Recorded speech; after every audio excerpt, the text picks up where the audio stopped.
In this tutorial, we'll cover default text properties, font substitution, and font embedding. Before we get started, if you're watching this video on YouTube, you'll find a link in the description below that will take you to our tutorial page on Corel's Discovery Center. Here you can also download a written copy of this tutorial.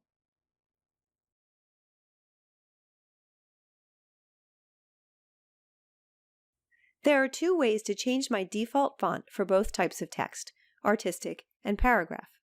When I activate the text tool, the default font and size for paragraph text is listed in the property bar.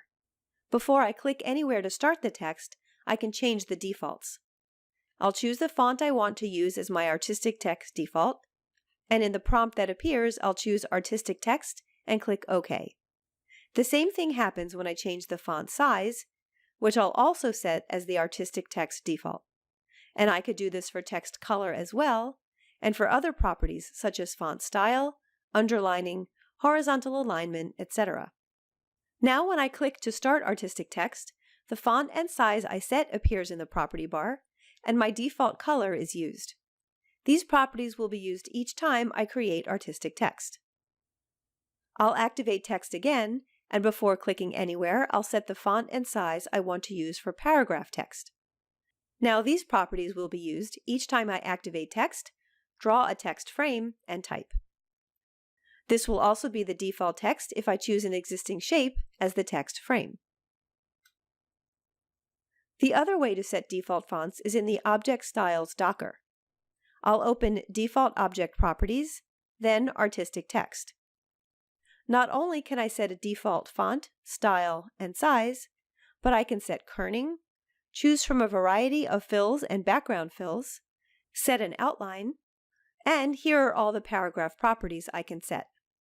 Up here, I could also set text transparency.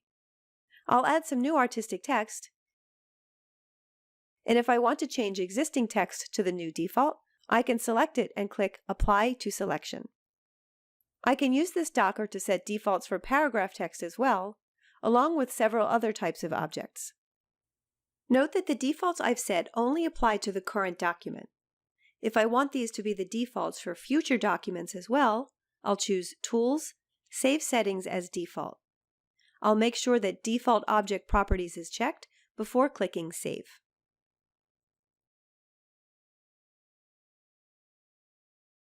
If I open a document that includes fonts that aren't on my computer, I'll see the Substitute Missing Fonts window, listing all fonts found in the document that I don't have on my system.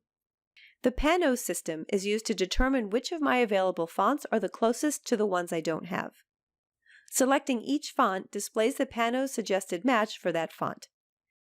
If I click OK now, the PANOS substitutions will be used for all 5 missing fonts. I can also choose to substitute fonts I choose myself. When choosing a font, I can choose this option to limit my choices to those that share the same code page as the missing font. A code page is a set of characters that have ASCII numbers assigned to them, and a shared code page means that characters in both fonts will have the same numbers. Alternatively, I can choose from all fonts in my system. I can also choose to save this exception, meaning substitution, for future font matching. Down here, I can also choose permanent to use the substituted font when saving the file, or I can choose temporary to keep the original font when saving. Manual font substitution would have to be done for each missing font. To set application-wide font substitutions, I'll choose Tools, Options, CorelDRAW, then I'll open the Text page to the Fonts tab. Here I can choose where or whether to show PANOS suggestions, as well as the default substitution font if a closer match can't be identified. I can also open exceptions to define substitutions I want to use when opening any document.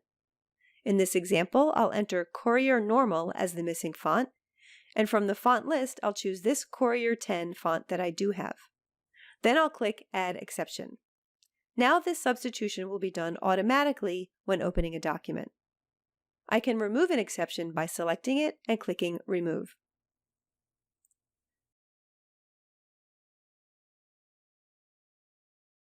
When saving a document, I can choose whether to embed the fonts that were used. Embedding fonts when saving means that all fonts will be included in the document. Depending on the font's permissions, this may mean that the font will be available to use even if the document will be opened on a computer that doesn't have all fonts installed. I'll discuss permissions in a bit. Because of the extra data included in the file, font embedding will result in a higher file size than a document that doesn't have automatic font embedding. When a document's fonts are not embedded, then opening the document on a computer without the necessary fonts installed will require font substitution. When embedding a font, CorelDRAW takes into consideration the rights of the font designer. Designer permissions affect what can be done with the text in that font when used on a computer that doesn't have the font installed. There are 4 possible types of embedded font permissions, and to see these, I'll click Launch and open the Corel Font Manager. Editable means that text in this font can be edited and used on any system. Installable is similar to editable and also allows the font to be installed on a computer that doesn't yet have the font. With Preview and Print, any text in these fonts can be printed or viewed in Print Preview, but cannot be edited. No embedding means that the font cannot be embedded at all. Text that uses these fonts will be converted to curves when saving, and cannot be edited as text. Returning to the CorelDRAW options, the Save page has an option to automatically embed fonts when saving. And in the Warnings page, there is an option to be warned when fonts cannot be embedded. This brings us to the end of this tutorial on default fonts, font substitution, and font embedding. If you've been watching this video on YouTube, you'll find a link in the description below that will take you to our tutorial page on Corel's Discovery Center. Here you can also download a written copy of this tutorial.